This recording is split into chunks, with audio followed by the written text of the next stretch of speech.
우리 성도들이 신앙생활하는 과정에서 때로는 고난을 당하고 그리고 환난을 당하는 그런 때가 가끔씩 있습니다. 우선 첫째로는 외적인 환난이 있습니다.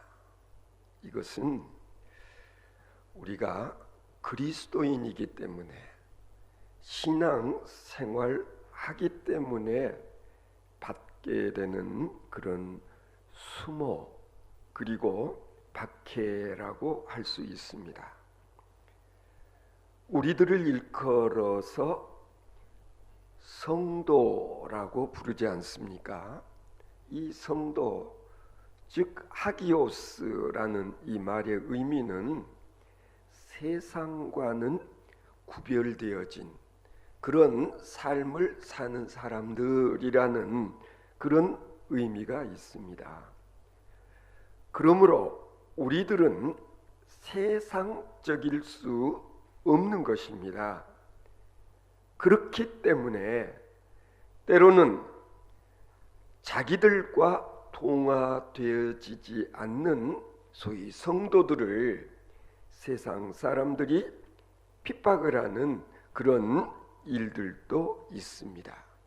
예수님께서는 요한복음 15장 19절에 보면 너희가 세상에 속하였으면 세상이 자기의 것을 사랑할 터이나 너희는 세상에 속한 자가 아니요 도리어 세상에서 나의 택함을 입은 자인 고로 세상이 너희를 미워하느니라 그렇게 말씀하셨습니다.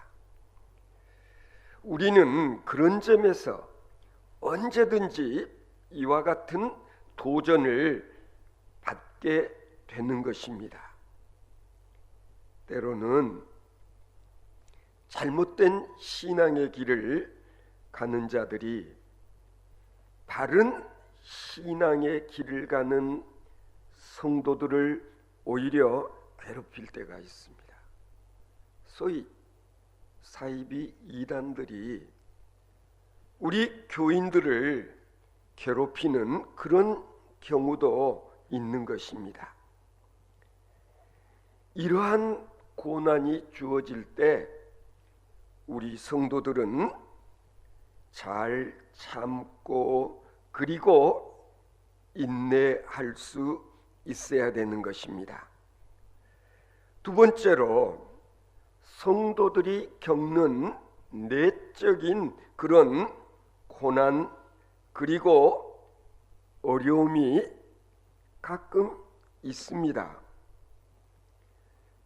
이것은 우리 성도들이 보다 성숙한 신앙인으로서의 인격을 우리가 갈고 닦는 과정에서 우리가 겪는 일이라고 그렇게 말할 수 있는 것입니다.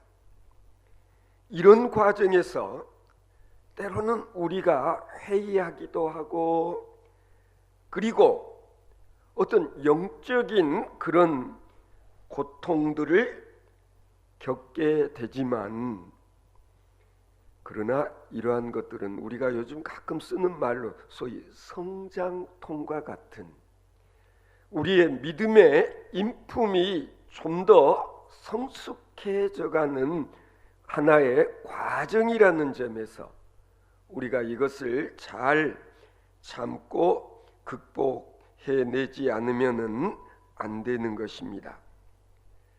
여러분, 우리가 신앙생활하면서 때로는 이런 일들을 경험할 때가 있지 않습니까?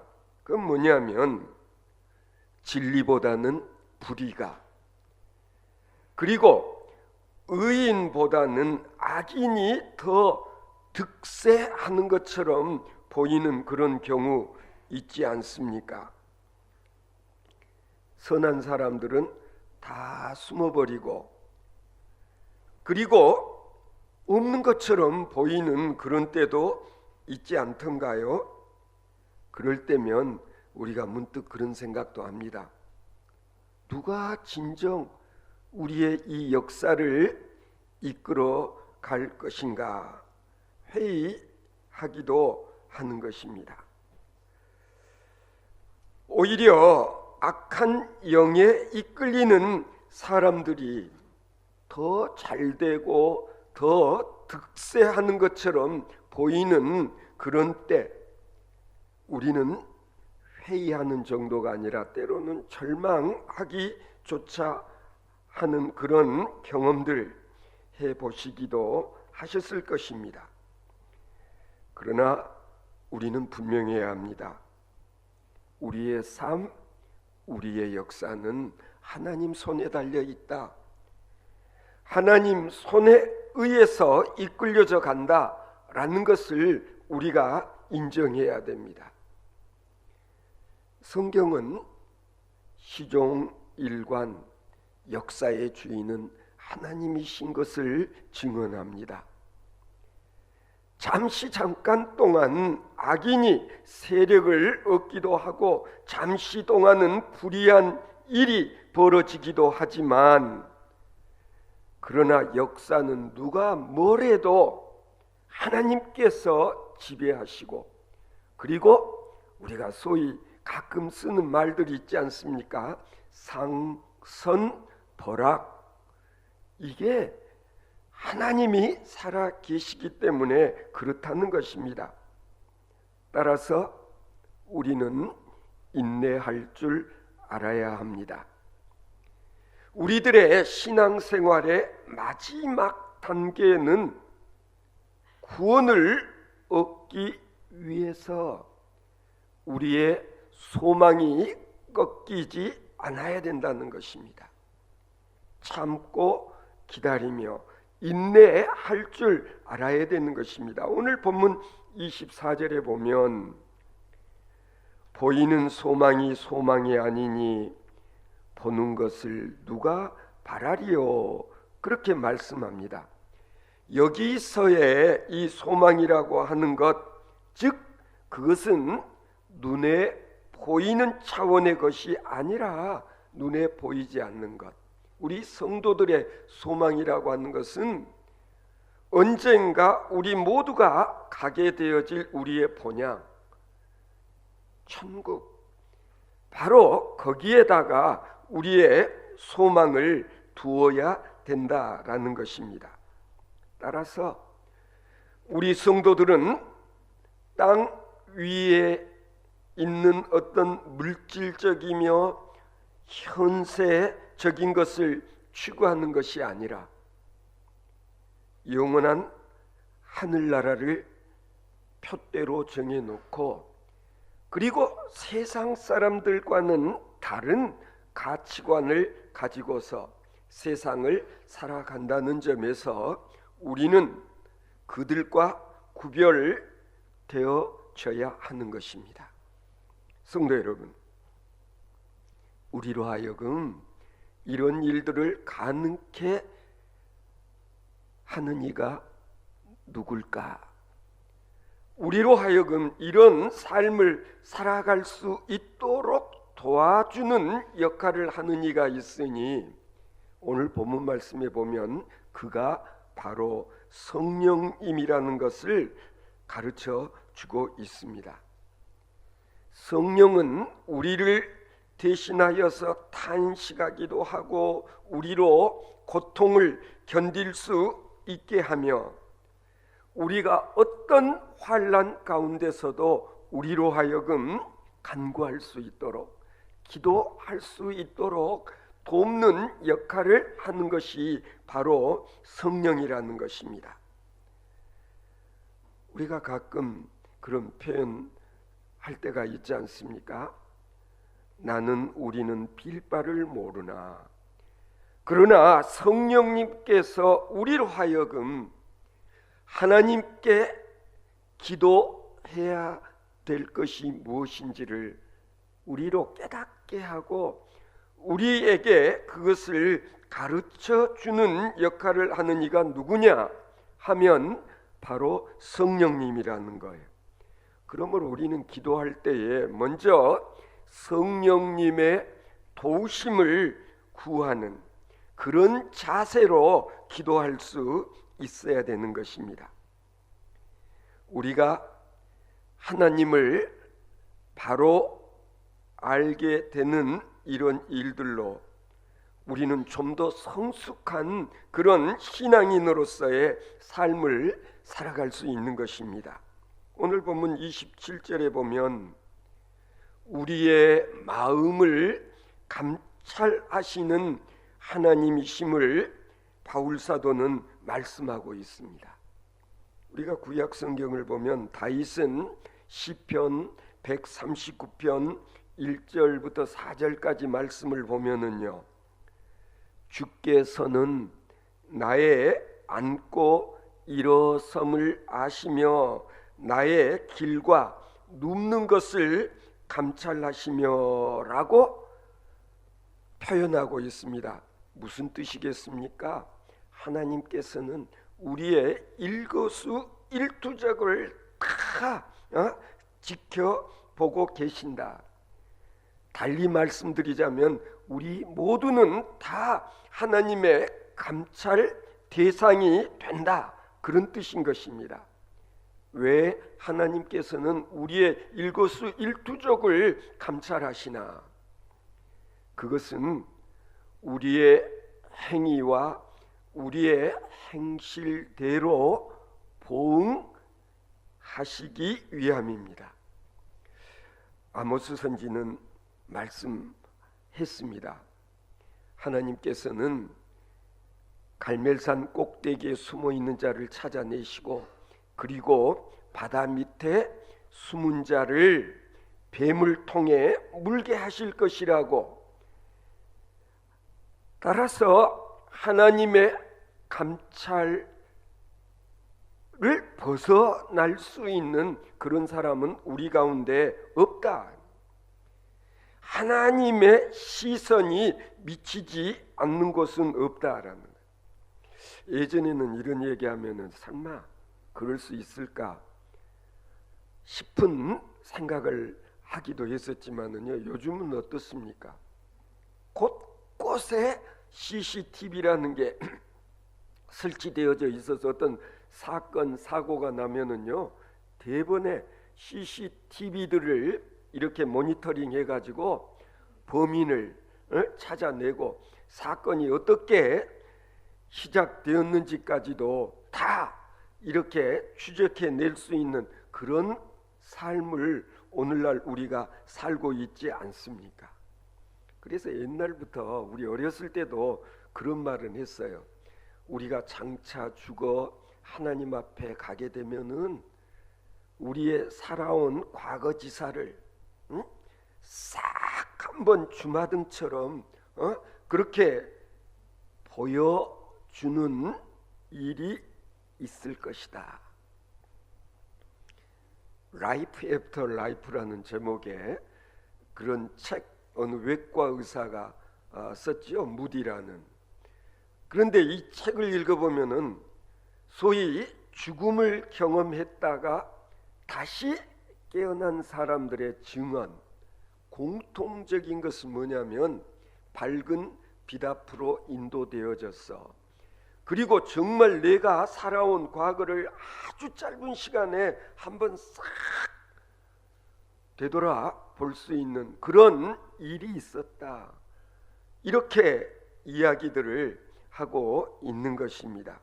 어쨌거나 그런 점에서 우리는 언젠가 부끄러움을 당하지 않도록 그런 쉽기가 있지 않습니까?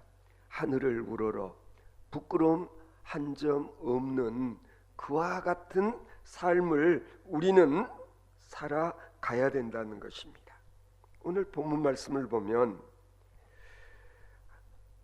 하나님께서는 우리들의 삶을 다 지켜보시고 헤아리고 계시는데 하나님은 그렇게도 할 일이 없으신 분인가? 아니라는 것이죠. 하나님은 하나님을 사랑하는 자들에게는 그 뜻대로 부르심을 입은 자들에게는 모든 일들이 합력하여 선을 이루게 하신다. 오늘 본문 말씀의 핵심이에요. 이게 왜 하나님께서 우리를 일일이 감찰하시나? 하나님의 택함 받은 하나님의 자녀들, 하나님의 사람들, 즉 성도들의 삶이라고 하는 것은 온갖 우여곡절이 있겠지만은 마침내는 모든 일들이 다 합력해서 선을 이루는 그런 삶을 살아갈 수 있도록 하기 위해서 하나님은 우리를 일일이 살펴보신다, 그런 뜻인 것입니다. 왜 그렇습니까? 하나님은 선하시며 그 인자하심이 영원하시도다 라는 이 말 속에 이런 의미가 내포되어 있는 것입니다. 우리가 하나님의 선이라고 하는 것은요, 이것은 지극히 창조적인 것입니다. 하나님의 우리를 향한 사랑이라고 하는 것은 창조적인 사랑이라고 그렇게 말할 수 있는 것입니다. 이걸 이런 식으로 한번 표현해 볼 수도 있을 것 같습니다. 하나님은 사랑할 대상을 찾아 헤매시는 하나님이 아니라 우리로 사랑하는 자로 만들어 버리신다. 하나님께서는 선한 자를 기다리시는 그는 하나님이 아니라 하나님이 택한 백성들을 선한 착한 백성으로 만들어 버리시는 하나님이신 것을 우리는 인정하지 않으면 안 되는 것입니다. 왜? 뭐 하자고? 우리로 하나님의 사랑받을 만한 그런 자로 우리를 바꿔버리신다는 겁니다. 곰곰이 생각해 보면은요, 우리는 자격이 없어요. 아버지를 떠난 탕자처럼 우리도 껄핏하면 하나님을 배반하고 하나님께 등을 돌리고 하나님이 원하시는 삶을 살지 못하는 그런 때가 얼마나 많았었습니까? 마치 베드로처럼. 베드로가 어떻겠죠? 주님을 모른다고 3번씩이나 부인을 하지 않았습니까? 그러나 하나님께서는 그런 나를, 그런 우리를 외면해 버리지 아니하시고 끝까지 나를 찾으신다. 우리가 복음서를 읽어보면 예수님 고난당하실 때 다 36개 주랭랑을 쳐버렸던 정말 비겁한 제자들을 다시 찾아 갈릴리 해변에서 그들에게 고기를 구워 먹이시고 그들을 다시 찾으셨던 그 주님, 바로 그 주님이 우리의 하나님이신가라는 것을 우리는 알아야 된다는 것입니다. 하나님께서는 그런 우리를 위해서 하나밖에 없는 아들을 이 세상에 보내셨습니다. 그리고 하나님의 선하신 뜻을 이루셨습니다. 그리고 우리로 하여금 그 예수 그리스도를 믿기만 하면 누구라도 구원을 얻을 수 있도록 우리에게 복음을 주셨다는 사실을 우리는 알고 있지 않습니까? 그렇다면 누가 하나님의 그런 은총을 누릴 수 있는 것인가? 오늘 본문을 보면 누구보다도 하나님을 사랑하는 자라고 그렇게 말하고 있습니다. 여러분, 사랑해 보셨습니까? 사랑이라는 것은 참 묘한 것 아니던가요? 일단 내가 누군가를 사랑하면은 그 대상의 모든 것이 다 좋게 보이지 않던가요? 뭐 그런 말도 하죠. 잘한 것은 잘한 대로 예쁘고 못한 것은 못한 대로 오히려 애교로 보이더라 라는 이런 경험 사랑해 보신 분들은 아마 아실 것입니다. 마찬가지입니다. 하나님을 사랑하는 자의 입에서는 하나님은 선하시다 라는 그런 간증밖에 또 다른 말을 할 수가 없는 거예요.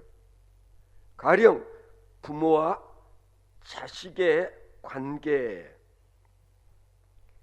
부모를 사랑하는 자식이라면은요, 부모가 어떤 일을 했다 할지라도, 때로는 내 마음에 들지 않는 그런 일을 했다 할지라도 아버지 참 잘하셨습니다, 이렇게 말해야 이게 정상인 거예요. 진짜 내가 부모를 사랑한다면 부모님들의 행동 거지가 당장은 이해되지 않는 그런 경우일지라도 아버지 어머니 참 잘하셨네. 왜? 내가 부모님을 사랑할 때는 그럴 수 있다는 것입니다. 그런 점에서 우리는 하나님께서 하시는 모든 일들은 100번 옳은 일을 주께서 행하신다 라고 고백할 수 있어야 되는 것입니다. 두 번째로, 그 뜻대로 부르심을 입은 자가 그런 은총을 누릴 수 있다고 바울 사도는 우리에게 가르쳐주고 있습니다. 하나님을 사랑하고 그리고 하나님의 뜻대로 부르심을 입은 자들에게는 엄청난 약속이 주어집니다. 모든 일들이 합력하여 선을 이루게 된다, 그런 뜻입니다. 언젠가 들은 얘기인데요, 교통사고를 당해가지고 병원에 입원해 있었던 어떤 분이 병원 신방을 자주 오시는 목사님을 통해서 아마 이렇게 그 예수를 구주로 영접을 하게 되었던 모양입니다. 뭐 처음에는 완강히 거부하다가 자꾸 이 목사님이 와서 귀한 말씀도 들려주시고 그리고 위에서 기도를 해 주다 보니까 나중에는 예수를 구주로 영접하는 그런 일이 있었던 모양입니다. 이 양반이 퇴원을 하고 그리고 교회에 나오기 시작을 했는데 한 번은 목사님한테 솔직히 이런 간증을 하더라는 거예요. 목사님, 하나님께서는 당신의 사람을 인도하시는 방법이 참 가지가지인 것 같습니다. 저 같은 사람은 워낙 교만해서 제가 웬만해서는 말을 잘 안 듣거든요. 그런데 하나님께서 그런 나의 다리를 꺾어 버리시고 결국은 내가 병원에 입원해 있는 이런 일이 아니었더라면 제가 어떻게 예수를 믿게 되었을까요?